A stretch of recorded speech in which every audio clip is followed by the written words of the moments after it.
Start again. Again? From the top.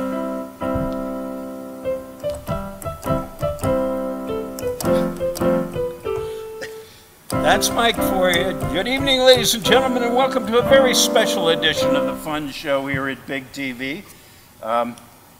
Michael plays Happy Days Are Here Again until we go on the air, and then he plays the Battle Hymn of the Republic. This is Michael Sallin behind the keyboard here. I'm Arch O'Reilly. This is the August 13th edition of the Fun Show, and the reason it's very special is that sitting to my left here is Tommy Vitello. Tommy is properly introduced as a candidate for state representative in the district that includes precincts 2 through 4 and 6 through 13 in Brookline. But he's more aptly introduced as Brookline's next state representative. Should the voters decide? Should the voters decide? Your lips to God's ears. Approached with proper modesty, we come along. In any case, our show tonight, in spite of the pile of newspapers, is devoted entirely to an exchange with Mr. Vitello. And as I was... Tommy, yes, called Tommy. He says, call me Tommy. Call me Tommy. And even at my age, I find that hard to do. But Tommy Vitello, known throughout the town as Tommy Vitello, among other things, Tommy, you're still a constable, right? I am. A constable, an interesting elective position in the town of Brookline. But what, Tom, is your real work? I work as an expert witness in the energy industry, and I work on behalf of consumer advocates and environmental advocates to work against the power companies when they want to spend a lot of money to use more fossil fuels. Oftentimes there are less expensive options that also pollute less. And when that's the case, that's certainly what we ought to do. And so I travel around the country and testify in Public Utility Commission hearings against the utility company when they want to be wasteful with money and when they want to foul the air and the water. And which concerns you more? They're fouling the air we breathe, or they're wasting the money we spend? Well, I'll tell you, they both matter, and I think they both matter to all of us. If you're a senior on a fixed income, that extra $5 a month on the electric bill, that matters, right? That extra $10, that extra $15. That sounds more like it. If you're a 7-year-old with asthma like my son, he's not so worried about the $10. He's worried about the air pollution. He'd like to breathe. Yeah, and so they both matter to all of us. And in places where we can both put money back in the pockets of folks who are struggling to get by and clean up the air and the water, well, we ought to do it. Well, there's a long-term misconception, which I think was probably intentionally created by certain people, that all clean alternatives are ipso facto more expensive. And I think that's been carefully created by the people selling the dirty alternatives. But the fact of the matter is, if that were ever true, that's not currently true, is it? That's right. I'm not arguing that the cheapest fuel everywhere happens to be wind or solar, but I will point out that as we need to build more power plants to replace the ones that are too old and have to come offline, almost everywhere in the country, solar and wind and energy efficiency are coming in cheaper than new natural gas or maintaining old coal plants. And so it's an easy decision, but it's a new decision. And utilities are slow to change, like many of us. And so we need to keep working with them. Sometimes more friendly, sometimes banging them on the head, and helping them see that we're all better off, including them, if we move to a more sustainable production of electricity. Do we geographically still have have the capacity to increase hydro?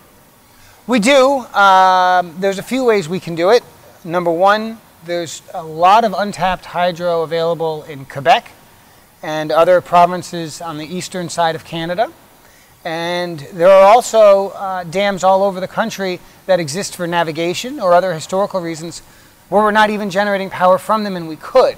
Now we got to be careful because there are ecological impacts to hydropower, and we need to balance our interest in power that's clean for the air against our interest in making sure that the ecosystems continue to thrive, right? And so every time we put a dam up, that makes it difficult, if not impossible, for some fish species to go upstream to spawn, for example. And so we want to balance those issues. What's nice? Would you say that you really care about science? Yeah, I have a PhD in systems engineering. I've spent a lot of time in the classroom. There are so many people that we have. We have a lot of people in this country that are totally opposed to science. What's funny is they're not opposed to using their smartphone. No. They're not opposed to. No. They're not opposed to the heart surgeon operating on them. No. As long as nobody explains to them that that's science. Yeah, I think that science doesn't have all the answers to all of humanity's questions, but we ought to stop and look at the data and do some thinking and see if there are ways that we can improve people's lives with science as well as with culture and the arts. Do you think politicians care about science, would you say? I think most politicians care about their next election and everything after that. There's science there too, I guess, with these folks that do all these predictions, you know. Sure. But different communities. Well, it's statistics, right? Yeah, and different communities, the way the lines are drawn. Okay. You know, some would say it's gerrymandering. Very good. Are more likely or less likely to vote one way or the other. Those who wish to pronounce it as Eldridge Geary, right? Mm-hmm. Whereas most of the country calls it gerrymandering. Most of the country's not from Massachusetts, where Eldridge Geary was know from. What's right. Unfortunately, Eldridge Geary was from Massachusetts. Indeed. Tommy is persuasive, and he's getting me to believe this stuff about science. I like that. That's good. There's still hope for you. Yes, not much, but a little. So, Tommy, you're doing very good work that I believe the vast majority of people in Brookline would really applaud. I think most of us are on your side on these things.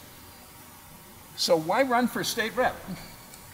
There's a lot of work to be done, and in the narrow sense of clean energy, there's more to it than one docket at a time, than one decision at a time.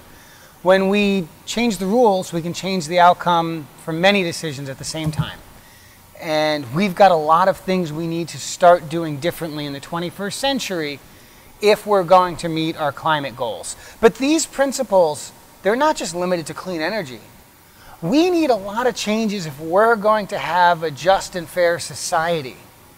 There's a lot of things we need to do.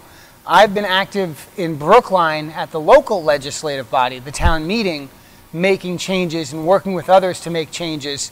And there's no shortage of change we need at the state level, if nothing else, to build a wall between us and Donald Trump. Heart attack. Well, now I understand why I get a call just a couple of hours ago from a major environmental group who wanted to inform me that they'd endorsed you and asked me to go out and vote for you. So, yeah, we're going to do it, I think. Now, would you tell us about some of your initiatives in town meeting over the years, and which one or a couple of them are you proudest of? Sure. I've drafted bills that have become law related to public education, public health, diversity and inclusion, public art, the environment, transportation. There's so many places where there are opportunities to do better. And town meeting doesn't have very broad authority. The state makes sure of that. But where there were opportunities, we've done so. I think the two that I'm most proud of, one is related to the environment and one is related to a field that actually I'm no more expert at than everybody else at. On the environment one, we passed a bill that overnight doubled the amount of renewable energy that goes into every Brookline home, business, the government buildings, everything, from about 25% to 50%. And it cost the average residential ratepayer initially about $1.80 to $2 a month. And in fact, the regular bill went up and our bill stayed the same. So eventually they were at full parity. And look, we need to do things like this, and when we can do them at very low price or for no additional cost, we'd be crazy not to. And so whereas other towns had increased it from 25% to 30%, we went from 25% to 50% in Brookline and really set a tone. Newton is trying to beat our number, and I hope they do. Good. I hope they do. The other bill I worked on actually most recently, a friend of mine named Rob Daves called me up and he said, Tommy, we're working on something. I want you to be a part of it. And I said, Rob, you call, I answer. Everything you work on is worth doing.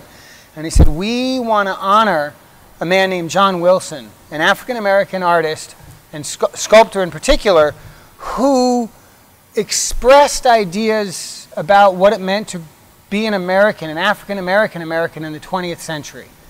And he lived in Brookline on Harris, right across from Stop and Shop, and nobody had ever heard of him. To give you a sense, yeah, I'm glad. A few people had heard of him, right? Yeah. He sculpted the bust of Dr. King that was unveiled in the U.S. Capitol Rotunda when Martin Luther King Day finally became a U.S. holiday. He was incredible. His wife and daughter still live in Brookline. And Rob said, I want you to help with this. I said, Rob, I'm happy to help, but I don't know anything about art. I don't know much about the African-American experience in the 20th century, and I don't know how to raise money. So what do you want me for? And he said, Tommy, we need to bring a bill to the floor of town meeting, and you are the best at persuading town meeting right and wrong. And so I filed a warrant article that did two things. Number one, it just recognized John Wilson for his contributions. And that's, nobody's going to vote against it, but it's important to take time and recognize things, particularly in this day and age when we're amplifying voices and ideas from people who haven't been listened to or paid attention to quite as much as they should have been. And certainly artists of color would fit that mold. And secondly, we got town meeting's overwhelming approval to place a sculpture that John Wilson sculpted of Dr. King, not the one in the Capitol Rotunda, that's still going to be in Washington, but a different one right in the town hall lobby. And we're still raising, we still got a little more money to raise to help pay for it, and we hope folks will contribute to that. And how would they do that, Tommy? Well, they could call me at 617-872-8921, and I'm happy to work it out. There is a website, I think it's John Wilson Artist. I might have the URL not quite right, but if you Google John Wilson Artist, I think you'll find it. We still got some money to go. We're about 70% there, and when we raise that money, we're going to put that sculpture right in the town hall lobby. And every time someone walks in to get a dog tag, to pay their tax bill, to go to the transportation department or the building department, or to go to the 6th floor, or attend a selectmen's meeting, and or even to go to the town clerk's office, walk in, make a left right before the elevators, and vote early for the September 4th election. Well, it won't be there by then. It won't be there by then, but whatever the reason folks come to town hall, they're going to walk past that statue. Good. And they're going to remember, I hope, that the art doesn't bend toward justice on its own, that all of us have a role to play in making our community, our commonwealth, our country a better place. Yeah. Well, the thing that I totally agree with that, and I will make a contribution. Thank you, Arch. I will make one too. I'll hold you to it. But the thing that struck me in this is the fact that I spent many years in town meeting. I was chairman of the subcommittee of schools. I was chairman of the public safety. Mm-hmm. And I realized that 80% of the people in town meeting show up at town meeting, if they do, and listen to some extent to the debate and take a vote on issues. We don't have many town meeting members. I love this form of government, but not many of our meeting members are aggressively proactive. And you have been a very aggressively proactive town meeting member, which, unlike most of us, actually gives you a record to run on. Yep. Now, your opponent in this election has been saying to groups of people that there's no difference between Tommy Vitello and herself, and that they should expect her to vote the same way that you would vote. But the fact of the matter is that your records, the two of you have records, and your records make that statement entirely untrue. Why do you think it is that your opponent wants the voters to think she's you? Well, look, you know, I want to begin by saying the 80% of town meeting members who aren't filing warrant articles, they're reading the warrants, they're talking to their neighbors, they're trying to make good decisions, and it's really important that we have town meeting members who are doing that, right? It's not just about the few who get in the front, it's the whole audience, right? And we happen to have town meeting in this room, and so I'm looking out to where the town meeting members would be sitting. So that's certainly true. But you're right, we both have a record, and that's because in the last 6 or 7 years, we've had recorded votes. And that was an initiative that I took an early part in, and by standing up and calling for recorded votes, we then develop a record. Not every vote is recorded, but the ones that folks think are going to be more controversial or more interesting often are.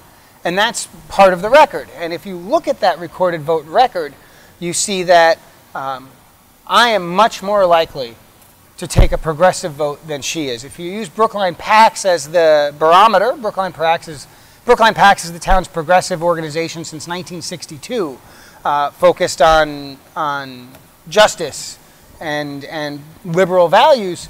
I am approximately 10th most likely to vote with PACS. My opponent is 119th. And so she says we're going to vote the same, but historically we haven't. And there's a long list of votes we've taken where I voted the progressive stance, and if she voted at all, she didn't. For green issues, it's actually far worse. We have a Green Caucus in town meeting. They make recommendations on environmental issues, and sometimes it can be confusing to figure out what actually is the pro-environmental stance. And so these folks, you know, really drill down and understand it, and they've made 28 recommendations. I have voted on the side of a clean environment all 28 times. My opponent has voted the green vote less than half of the votes. So to say we're going to vote the same either suggests she's finally going to start acting the way she speaks, or she doesn't understand her past actions and what they really mean. Either way, I'm running as a progressive. I'm not shy about it. And my record, both of my votes and of my warrant articles, proves that. As I said, I've passed 9 articles that have become law. My opponent has not written any warrant articles that have become law. Tommy, even if someone doesn't want to go to all the effort to look up your record, it's not that difficult, because all they need to do is to look at your endorsements in this race, and it will become undisputably clear that you are the progressive candidate in this race. Now, if the voters out there don't want a progressive state representative, then they probably should vote for your opponent. I don't know that that's true either. And I'll tell you why. I'll tell you why. The other place to look for endorsements, in addition to the organizations, the state-level organizations, the labor unions who are with me, the environmental organizations who are with me, the statewide progressive organizations like Progressive Democrats of Massachusetts and Progressive Mass. Just the other day, we received the endorsement from the Bay State Stonewall Democrats, an LGBTQ organization. So in addition to those, over 2/3 of Brookline's town meeting members have endorsed me, including quite a few who sit over on this side, tend to be more conservative. And so why would conservative town meeting members endorse a progressive candidate? And I think the answer is, I have a reputation of working with the entire body, of listening to my colleagues, of finding ways that we can build bridges and move forward together. And so regardless of your politics, if you just want someone to go to Beacon Hill and help get things done for our Commonwealth and for our town, I'm the candidate who does that too. Well, I'm loath to admit it, but in 1988 I coined a slogan that didn't work very well, but still comes to mind in this case, and it was called competency, not ideology. And so, all right, you're right. But if people do want someone far more representative of the historic values of Brookline, in my opinion, they're going to vote for Tommy Vitola. I hope that's right. To be state rep. I want to say that having listened to you speak and answer questions and sidling up next to you when an individual is asking you a pointed question on things, that I'm very impressed by your extensive knowledge of and your passion about the state issues that impact Brookline. And your answers to date have been so much more informative, so much more extensive, and than your opponents. In some instances, I have to say your opponent has, rather than answer the question that's asked, has answered apparently the question that she wished had been asked. But I was a candidate. I've run townwide on a couple of occasions in the past. And I was not nearly as well informed as you are. I don't know that that's a question, but the fact of the matter is... I was listening for the question. I think this is the beginning of a big career. That's what you're talking about. Well, the thing is that I'm just really impressed by how much you know, and in not just a simple pat answer to the issues that come up, but you've really thought about these things, and they haven't been necessarily some of the questions in your past professional experience, but young man, you're very prepared to be a state rep. Thank you. But I want to point out though that I think the best way to be a representative is to keep listening. I've learned more talking to people at the doors, listening to what they care about. There's so much expertise in Brookline, right? And so you start asking people what we ought to do differently, and around here, people have a lot of ideas. Of course, you came to my door, and I wore you out on how livid I was about the renaming of the devotion schools. You did. You did. That was the thing. I've since found 18 streets in Brookline that need to be renamed now if we're not going to be hypocritical on things. It's good stuff. Boylston actually tested his experimental smallpox treatments on his slaves. Wow. So you can think of that when you drive down Boylston Street. I'll just drive down Route 9 instead. How are you doing with the schools? That's what I was in, the school, public schools, and a teacher and a school principal. Well, I've got a rising second grader and a little girl who can't wait to get to kindergarten, and that's me speaking as well as her. And I was a student until I was darn near 30, so I've got a fondness for schools, to say the least.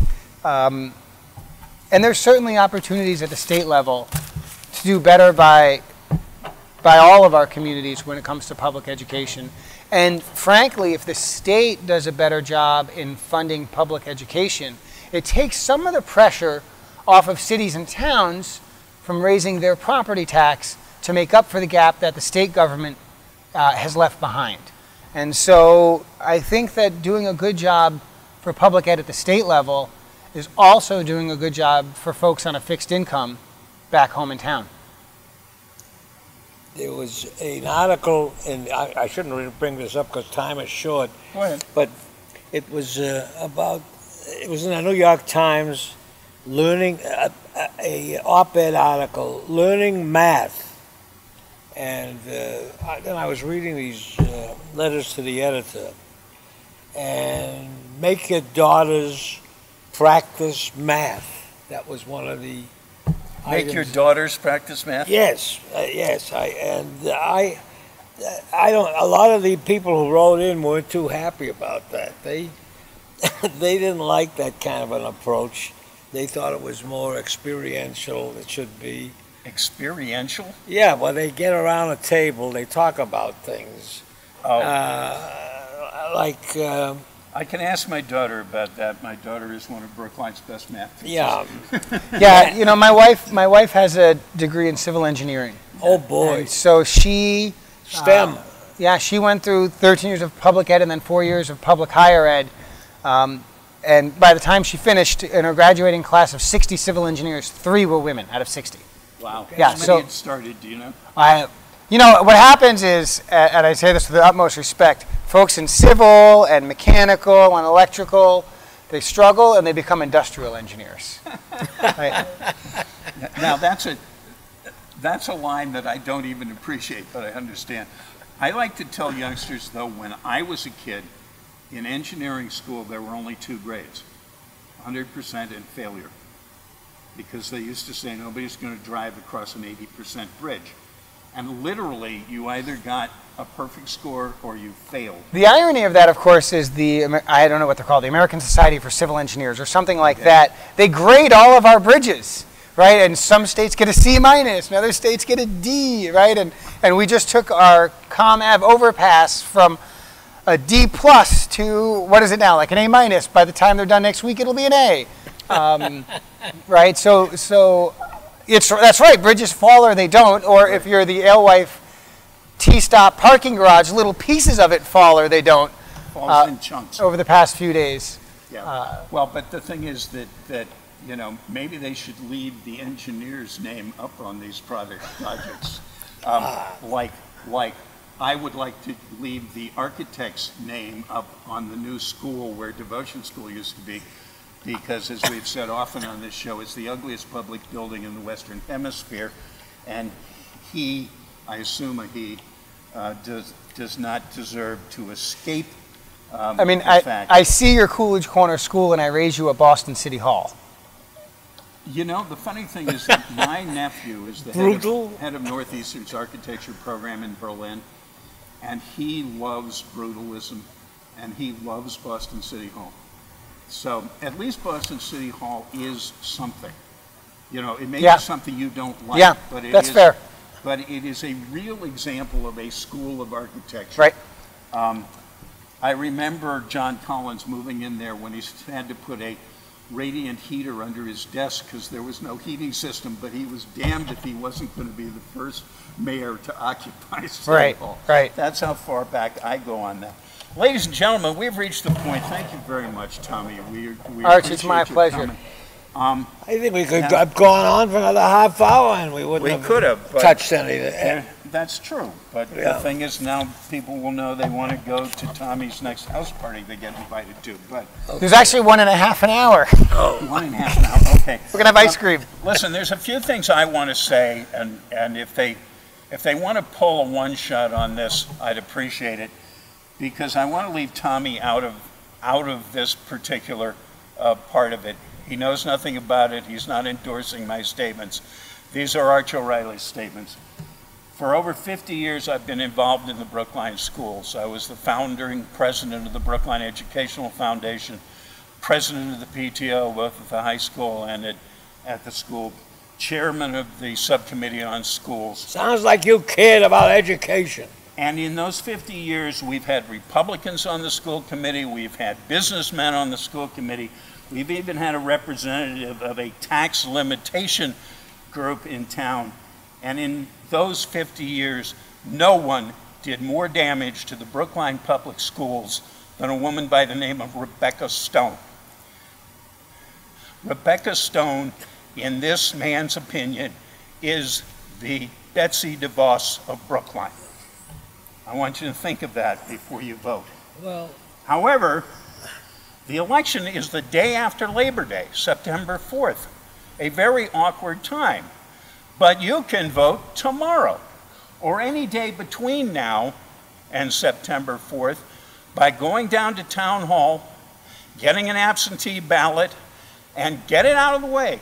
Get done before you start worrying about your Labor Day plans and things. This is an election worth voting in.